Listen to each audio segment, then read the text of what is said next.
TR. Balu அவர்கள் தொடர்ந்த அந்த அவதூறு வழக்குல இன்னைக்கு சைதாப்பேட்டை நீதிமன்றத்துல விசாரணையானது தொடங்கியிருக்கு. என்னென்ன வாதங்கள் முன்வைக்கிறதுக்கான வாய்ப்பு இருக்கு? இன்னைக்கு நீதிமன்றம் தரப்புல ஏதாவது தீர்ப்பு வழங்க வாய்ப்பு இருக்கு? உங்களுக்கு வணக்கம், அனைவருக்கும் வணக்கம். உங்க சேனலை பார்க்குற அனைவருக்கு வணக்கம். நீங்க இதை ரீகால் பண்ணுவாங்கன்னு சொல்றது, அதாவது இப்போ ஒரே செகண்ட் வந்து ஞாபகப்படுத்தி பார்ப்போம். அதாவது வந்து டிஎம்கே ஃபைல்ஸ்னு சொல்லி அவர் தமிழக பாஜகவின் முன்னாள் மாநில தலைவர் மரியாதைக்குரிய திரு அண்ணாமலை ஐபிஎஸ் அவர்கள் அவர் மாநில தலைவராக இருக்கும்போது கமலாலயத்தில் ஒரு பதிவு ஒரு வீடியோ வெளியிட்டார் ப்ரெஸ் கான்ஃபரன்ஸ்ல. அப்போ யார் யார் எவ்வளவு சொத்து சேர்த்தாங்க, அது அவர் இயற்கை, அதாவது தன்னுடைய வரம்புக்கு மீறி வருமானத்துக்கு அதிக அளவு எவ்வளோ சொத்தெல்லாம் சேர்த்தாங்கன்னு சொல்லிட்டு வரிசையை பட்டியலிட்டு போட்டாரு. அதில் டி.ஆர். பாலு பற்றியும் வந்தது. அதாவது டி.ஆர். பாலு தரப்பு மட்டும் என்ன பண்ணாங்க, இதில் வந்து எதிர்ப்பு தெரிவித்தாங்க. ஒரு வழக்கறிஞர் நோட்டீஸ் கொடுத்து, இல்லை அப்படிலாம் நான் சம்பாதிக்கவே இல்லை, இது அவதூறு அப்படின்னு சொல்லிட்டு அந்த ஃபிகர்லாம் முதல்ல பேசிட்டு நேரம் என்னையை கருதி ஃபாஸ்ட்டாக சொல்கிறோம், அது என்ன அமௌண்ட் அதெல்லாம் கிடையாது, நான் அந்த மாதிரிலாம் நடத்தலை, எல்லாம் தவறான என்னுடைய மாட்சிமைக்கு நான் ஒரு பாராளுமன்ற உறுப்பினர், முன்னாள் மத்திய அமைச்சர், என்னுடைய ஸ்டேட்டஸை கெடுக்கிற மாதிரி இருக்கு, அவதூறு அப்படின்னு சொல்லிட்டு நீங்கள் அந்த அவதூறுக்கு மன்னிப்பு கேட்கணும், இல்லாட்டி 500 கோடி ரூபாய் இந்த மாதிரி இழப்பீடாக கொடுக்கணும் சொல்லி ஒரு நோட்டீஸ் கொடுத்தாங்க. அதான் வந்து திரு அண்ணாமலை அவர்கள் அதை மறுத்து, நாங்கள் வந்து நீங்கள் எலெக்ஷன் தேர்தலில் கொடுத்த அப்பிடவிட்டு மற்றதெல்லாம் வச்சுதான் கூட தக்க சாதாரண நான் நிரூபிக்கிறதுக்கு தயாராக இருக்கிறேன் என்று சொல்லி மறுப்பு நோட்டீஸ் கொடுத்துட்டு விட்டுட்டாரு. அதுக்கப்புறம் அது பேஸ் பண்ணி தான் இந்த டி.ஆர். பாலு அவர்கள் சைதாப்பேட்டை நீதிமன்றத்தில் அவதூறு வழக்கு முன்கால தற்போதைய புது குற்றவியல் சட்டத்துக்கு இல்லை, அவர் திறந்துவது பழைய குற்றவியல் சட்டத்துக்கு 506ங்கிறதுல அவதூறு வழக்கும் அவருக்கு வந்து சிறை தண்டனை விதிக்கிற மாதிரி தாக்கல் பண்ணியிருந்தாரு. அந்த தாக்கல் பண்ணதில் அது கிட்டத்தட்ட 2 வருஷமா இருக்க காரணம், அவரே பல தடவை வாய்தா வாங்குறாரு. முதல்ல அதில் வந்து அவருடைய தரப்பான பெட்டிஷனை தாக்கல் பண்ணாரு. அதுக்கான பதில் உரையை வந்து திரு அண்ணாமலை அவர்கள் சில ஆதாரங்களை வச்சு பதில் உரை கொடுத்துருக்காரு.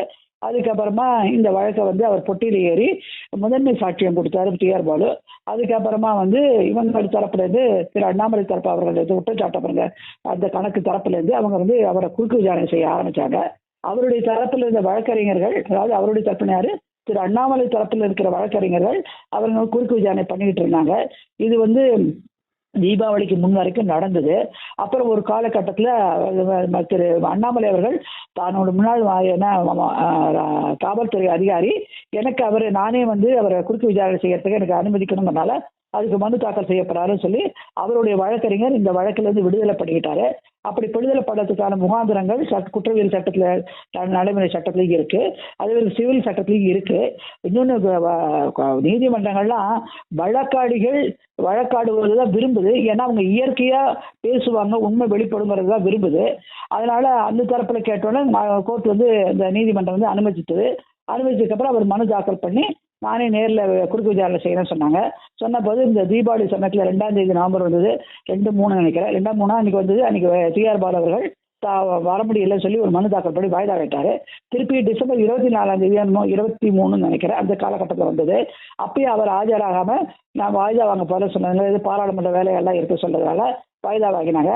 அதனால திரு அண்ணாமலை அவர்களும் அவங்க வாய்தா வாங்குறதுனால அவர் தலை கட்டு அவங்களோட இதுப்பட்டு அப்போ வந்து டிசம்பர் முதல் வாரத்தில் வந்த போதே அவர் குறிப்பிட்டு சொன்னாரு, எனக்கு பல வேலைகள் இருக்கு, இவர் வாய்தா வாங்கிட்டே இருக்காரு, அதனால காலத்தை நீட்டிச்சு தனக்கு வந்து வழக்கு தோற்று விடுங்கிறதுனால முகாந்திரம் இல்லாம தடுக்கிறாரு அப்படின்னு சொல்லி ஒரு குற்றச்சாட்டையும் வச்சாரு. அதனால வந்து நீதிமன்றம் வன்மையா கண்டிக்கணும் அவர் அடிக்கடி வராம இருக்கிறதுன்னு. அதையும் தாண்டி திருப்பி 24ஆம் தேதி கிறிஸ்துமஸ் லீவுக்கு புத்தாண்டு லீவுக்கு நெருங்கிருக்கிறதால கோர்ட் வந்து லிபரலாக இன்னைக்கு வாய்தா போட்டுடுச்சு, அன்னைக்கு க்ளோசிங் டேட்னால. அதுக்கப்புறம் பொங்கலுக்கு அப்புறம் இப்போ வருது இன்னைக்கு அதாவது நடுவில் வந்து பொங்கலுக்கு அப்புறம் வந்து பார்த்தா இன்னைக்கு கோர்ட் இதாக இயங்கலை. அதனால இன்னைக்கு போட்டிருக்காங்க. இன்னைக்கு 2 தரப்புலையும் வந்து ஆஜராயிருக்காங்க. வழக்கு எடுக்கப்பட்டு இப்போ வந்து அது குறுக்கு விசாரணை நடைபெற்று கொண்டு இருக்கிறது. அதில் வந்து காரச்சாரமாக வழக்கு இப்போ அது என்ன நடந்துட்டு சொல்றது வந்து நீதிமன்றத்துக்கு அவமரியாதை பண்ற மாதிரி அவங்க வழக்கறிஞராக அதை நான் இப்போ சொல்லக்கூடாது. அது நீதிமன்றத்தில் நடக்கிற சமாச்சாரம் நடைபெற்று கொண்டிருக்கிறதுனால அதனால நம்ம பொறுத்திருந்து இன்னும் ஒரு 2-3 மணி நேரம் காத்திருக்க வேண்டியிருக்கும். என்ன நடக்குது, அதுக்கப்புறம் நீதிமன்றம் வந்து அதை தள்ளி வைக்குதா, இல்லை அவர் தரப்புடைய குறுக்கு விசாரணை முடிஞ்சு விட்டதுன்னு சொல்றாங்களா, இல்லை அடுத்து வந்து டி.ஆர். பாலு தரப்புலேருந்து யாராவது சாட்சியத்தை பொட்டியில் ஏற்ற போறாங்களா, இல்லை ஏன் சாட்சியம் மட்டும்தான் சொல்லி அவர் முடிச்சுக்கிறாரா? அதுக்கப்புறம் திரு அண்ணாமலை அவர்கள் அவர் தரப்புலேருந்து எந்த சாட்சியத்தை வைக்க போறாரு, அவரே ஆஜராக வைக்க போறாரா, இன்னும் எத்தனை பேர் இருக்க போறாங்க அப்படிங்கிறதெல்லாம் நீதிமன்றம் கேட்கும். அதனால் அடுத்த நிலை இதுதான். இதை பொறுத்திருந்து பார்க்கணும். இப்போ வேகமாக காரச்சாரமாக நடந்திருக்குது. இதான் பிரேக்கிங் நியூஸ். இன்னைக்கு இருக்கிற தேர்தல் களம் காணும் சமயத்தில் திமுக 5000 ரூபாய் கொடுத்தாலும், ஒரு இது புது ஜனங்களா நான் சொல்றேன், வரி செலுத்துபவரா சொல்றேன், 5000 ரூபாய் எங்க பணத்தை தூக்கி அள்ளி கொடுத்தாலும் இன்னைக்கு ஊழல் செய்யும் மகாபெரிய கட்சி எதுங்கன்னா இந்தியாலேயே திமுக பெயர் பெற்றது. இன்னைக்கு மட்டும் இந்த வழக்கு அடுத்த வாய்தாக்குள்ள முடிஞ்சிருச்சுனாக்க, அவங்க இது ஒரு நிலை வந்ததுனாக்க, குற்றம் சாட்டப்பட்டது உண்மை உறுதியாகப்பட்டது, அதனால உங்க வழக்கு தள்ளுபடி செய்யப்படுகிறது என்று TR பாலுக்கு தீர்ப்பு வந்தால் இது பெரும் தாக்கத்தை வருங்கால அரசியல்ல உருவாக்கும், தேர்தல் களத்தில் உருவாக்கும். ஏன்னா தொடுத்தது பாஜகவின் முன்னாள் மாநில தலைவர். பாஜகவின் குற்றச்சாட்டை ஊழல் பெருச்சாளிகள் திமுக இருக்கிற காங்கிரஸ் கூட்டணி தான். அதனால இது முக்கியமான தருணம். இது ரொம்ப இன்னைக்கு இன்ட்ரெஸ்டிங்கா இருக்கும். பொறுத்திருந்து பார்ப்போம். நன்றி, வணக்கம்.